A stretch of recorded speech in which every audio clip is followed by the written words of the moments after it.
most successful records I've had have been recorded incredibly quickly. I mean, Different Corner took me about 14 hours writing and recording from beginning to end, and Go-Go took 2 days, which was pretty quick. And then on the other hand, something like Careless Whisper was written, even though it was written when I was a lot younger, that was written over the course of a couple of months. There are some records on the new album that have been written over the last 2 years. But for instance, there's a track on the album called One More Try, which is my favourite track on the album, which was recorded and finished within 8 hours, and that was written as it was recorded, you know. So sometimes I can write something very deliberately and slowly, and it will be successful, and sometimes I can write something that really just comes in like before I know it, I've finished it, and it can be, you know, some of my best work. Well, I already do quite a lot of work with a charity called Project Angel Food in Los Angeles, who deliver meals to AIDS patients all over Los Angeles and the area, and I've already kind of got connections with them, so I think I'll do work there in the kitchen. So you continue doing that, and it will work toward your... No, it's not. I mean, I do have to actually do out, you know, but I have no problem in doing it. I know the people, and you know, they'll set me to work in the kitchens, right. I'd imagine.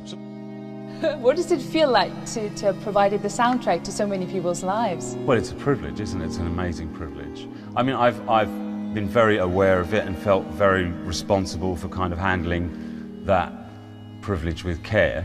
Not many people really are that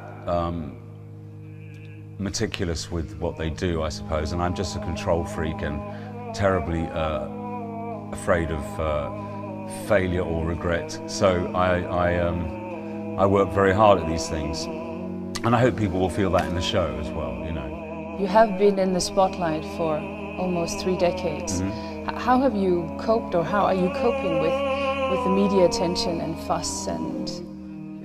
As badly as ever, really. I've just been on a holiday on an island, and just for 4 days, and I think pretty much everybody in the island has my picture now. You know? I'm a little too polite for my own good, really. You don't get used to it over the years? No. It gets stranger over the years, actually, because the longer people have seen like a two-dimensional, you know, whether it be TV or the newspaper, people who've seen you in 2 dimensions for nearly 3 decades, you know, since they were children or whatever, when they see the 3D version, they tend to... It's almost like it gets weirder. The experience gets weirder because people's response to you over time gets stronger. Not necessarily, it doesn't necessarily go with your chart success or whatever, it goes with how long you've been around, you know, and so the response to you gets stronger and stronger, and I think a lot of people don't appreciate that. I think that's why a lot of people like me, who've been around for years and years, only really lose it in their 40s and 50s. You know, there are a lot of people that seem to lose their minds at a certain age, and I think I know why now. You know, what are you doing to avoid that? The kind of legends. What are you doing to keep that? We used to, I mean, some amazing things happened when I was busking. I mean, we were actually pretty good. We just got crap money because to get good money, you had to arrive at these certain pitches that the police would leave alone. But to have those pitches, you had to be there at like 5:30 in the morning, which was way beyond the call of duty for me, even at 15. So we never used to make any real money, but the little money that we had, half the time people would nick off us, or I'd get bullied or something. There was one time a skinhead wearing this skinhead, huge guy, wearing a bright red Fred Perry jumper, came charging down this escalator, and there's no one else in the station, and there's me and David singing, like, you know, Hey Jude. And he comes charging down, he goes, "Give us your jumper!" And I'm like, "Oh, this is my best jumper. Give us your..." And eventually, so I'm standing there, taking off my best jumper, thinking, this is so humiliating. I'm thinking, Dave, hit him with your guitar, hit him with your guitar. And eventually I have to swap it, and he gives me this red Fred Perry jumper, which is like 3 sizes too big for me, and obviously is what the police would recognise if they could see it, you know. So I've got this red jumper, and it's freezing cold, so I had to wear it. I'm wearing it at home with David laughing his head off at me all the way home on the tube, and me sitting there going, I quite like it, actually. Very proud, even then I was. let's then now, I think time for music, though. You're Yes, a I little think so, musical break, a yes. little musical interlude. Tell me the song you're going to sing. It's called A Different Corner. Yeah, it's called A Different Corner.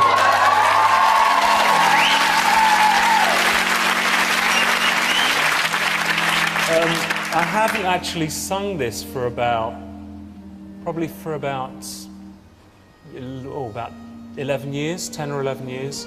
But I thought it was quite fitting because the song I'm going to play later is the most recent song. But this one, even though people see Careless Whisper as my first solo record, the truth is that Careless Whisper was written when Andrew and I were at school, and it was written for, you know, whatever we turned into. Yeah. But Different Corner was the first thing that I wrote as a solo artist, so I thought it'd be a nice thing to do, just to bring back a few old memories.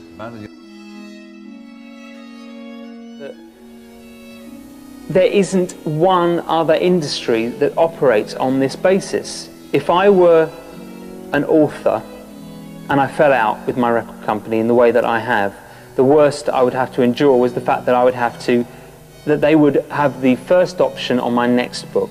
So you're talking about 2 books. It's a ridiculous situation to sign a contract when you're 18 years old and be held to it for your entire professional career. Why would any court uphold that situation? The judge seems to have found in my case that I reaffirmed this contract at the given points of my renegotiations. But did I really have any choice? The choice that I had was to go along with that length of term or to do what I've done now, which has been an incredibly difficult process. The abiding fact, obviously, for the judge was that you had voluntarily and with expert advice signed these contracts. Are you talking about the first contract? Well, or all the through, really. He seems all to through, think. Yes. I mean, that on the one hand, we see your quandary, but I mean, for him, the abiding fact was, and I guess for many people, was that you did sign them. On balance, you decided it was better to sign them than not, and that's why you're left with the consequences. I think that's a very, very odd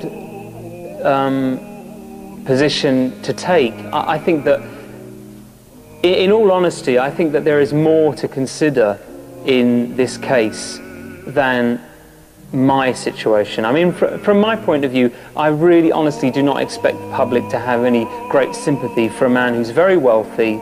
You know, I'm in good health, I'm very wealthy, and I have a lot of public support. And I completely accept that. I'm not looking for public sympathy. I just don't believe that if you are wealthy, that your principles are supposed to be null and void, that you're not supposed to fight for your principles. And my principle in this action is that just like every other artist in the music industry, I am bound to a very old contract. And that what happens when you are bound to those kind of contracts is that you have that the other party, namely the record company, has an unfair amount of power over your life.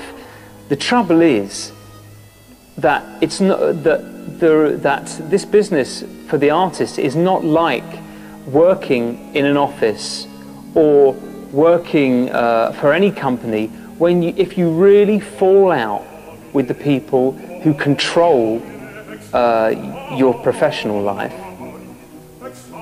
you have a right to walk away. Most people, in whatever situation in life, in whatever job, they have a right to say, if you don't want me anymore, if you don't want to work with me anymore, if you don't like the way I work, well, sod you, I'm going somewhere else. I may take a smaller wage packet. I may have to work somewhere I don't like as much as this building. I may have to do all kinds of things I don't want to do, but I'm free to do it. I mean, that is the right, I think that is the right of every individual. And the music industry takes away that right from every artist it signs. Let's move on then to exploitation, which was another division of the thing. And the judge decided that the right to refrain from exploiting, which Sony have, it was unreal to suggest that Sony would fail to exploit sensibly because they're in it for the money as well. And of course they wouldn't fail to promote your records deliberately.